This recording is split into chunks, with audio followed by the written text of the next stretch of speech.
I have a shelf surrounding my breakfast nook at home where various knickknacks and junk store finds are displayed, and items get regularly selected to go with me to my EPS Podcast live exhibits. One such artifact, a Stickney and Poor's allspice container from the first half of the 20th century, caught the eye of Jeff from Loaded Question a few months ago. You may be amazed how such a random item sparks a conversation that involves Calvin and Hobbes and Homestar Runner in less than 10 minutes.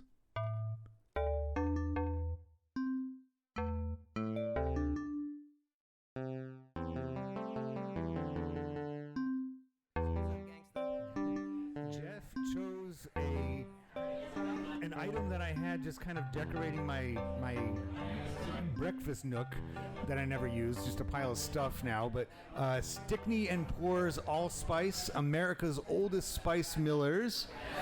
Yeah. I think there's still some in it. I don't know if it's any good anymore. Can I taste it? Do you guys use any? Yeah, please don't taste it. You might, something terrible might happen. I don't know. I don't mind. I do.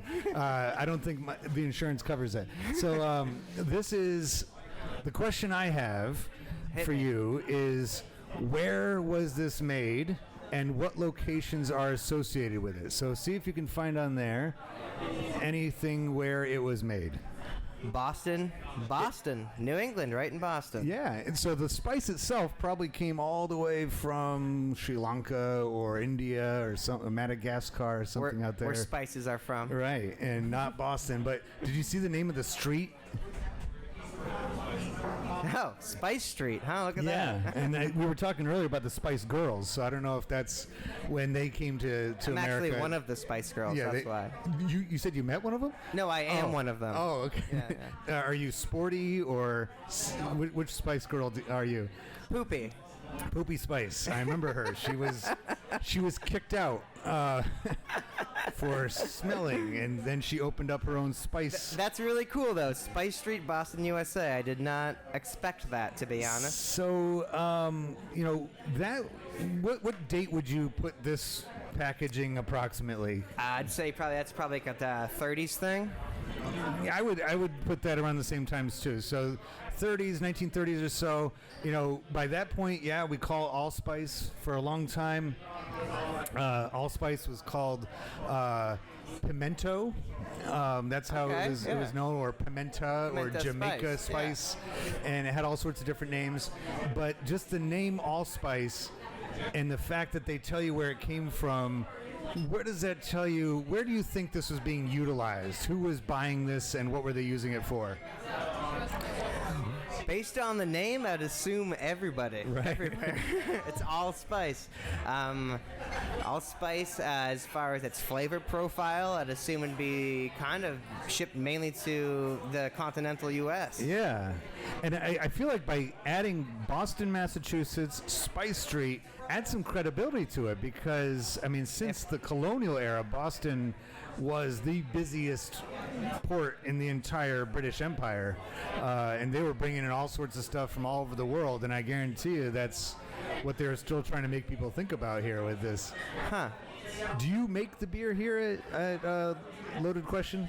Nope.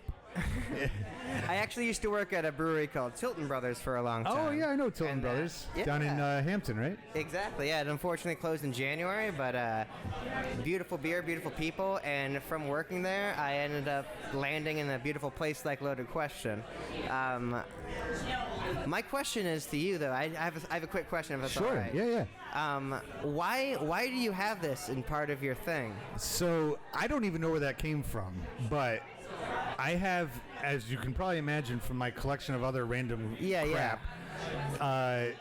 around the house I live in was built in 1939, and to stay consistent with the decor, whenever my wife and I come across something like this, whether it's an old tin or a plate or something like that, we put it in the space. There's a little shelf just below the ceiling, and it kind of adds a nice little character to that. And these come from your basement or No, I attic? think this probably came from a thrift store or off the side of the road of an antique store or something like that. I love antique and thrifting.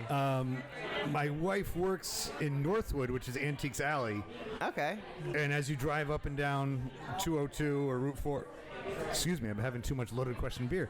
And a lot of times those antique stores will leave stuff on the side of the road and, that they can't sell. And she'll just come home with a box of old sheet music or a bunch of old, most of our dishes at home come from the side of the road. We clean them first, but that one probably came from that too. It was that kind of assortment. So that's why I chose that as one of your items. Because I grew up in a very old house on Elm Street in Newmarket, and I used to dig in the backyard aimlessly as a child. That's and right. I've actually dug up one of these before. That same tin. That same exact tin. That's awesome. The colors. Because in the days probably before the 70s, there wasn't any kind of landfills. So people would have a throwaway pile in their backyard and just bury it. Exactly. And that was like, it's fine, I can't see it. And so that was that. And if you go back even further, people just throw it in their outhouse. They didn't even care. And that, for archaeologists, that is a score. They always want to find out where the outhouse was, because that's where they're going to find the cool stuff. Right next to it, I found a bunch of apothecary bottles and stuff like that. And then I brought it to my uncle, who's the town historian in the town I live in, John Carmichael. And he told me that I didn't know until I brought something to ask. And it turns out that the town doctor lived in that house. Oh, okay. And that's why all these spices and herbs and weird bottles were just thrown in the backyard. Because that was his medicine, probably. That's how he did healed it. people. And back then, you went to the doctor's house to go to the doctor. Yeah. You didn't. There was no doctor's office. Or he would come to you, and it wasn't and like he had the vehicle, the doctor's vehicle, which is part hearse, because half the time you died. Oh no, he didn't bring the allspice soon enough. No, exactly. That's why he buried it in the back. Do you remember Calvin and Hobbes? I am obsessed with Calvin and Hobbes. Do you remember the storyline when he goes digging? He's looking for fossils, and he comes across a bottle, and it's a bunch of random junk, and then he reassembles it into some prehistoric creature that he imagines. I know exactly. And it's like a whistling dinosaur thing. Yes. And it's like, that's the kind of thing that you don't think to do, or when you find a pile of stuff in your backyard. That was Bill Watterson, right? The author. My favorite thing about that is when he started that, comic strip specifically, it went into this fantasy of what these dinosaurs would live and how they would dialogue with each other, and that was just so genius to me. But it was a long strip right there. That went on for a couple weeks. Yeah. And it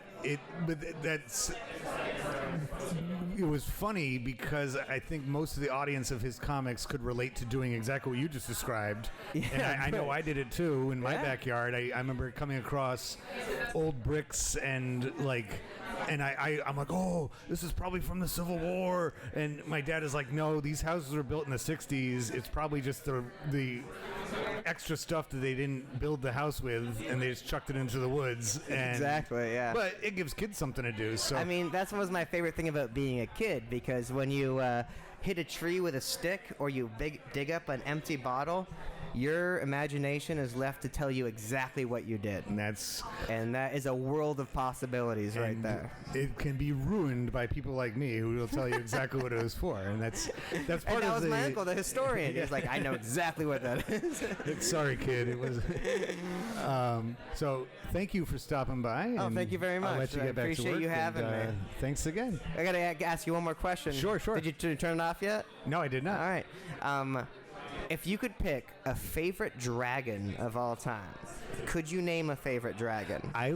There was this online video series called Homestar Runner. I know Homestar Runner well. And Strong Bad Email. The Strong Bad. Yeah. And there was a dragon that I forget which storyline had it, but they drew it. It was just like a letter S. Yes. With another little S, and then it would just like go crazy on a village, and that's my favorite dragon. I will tell you what.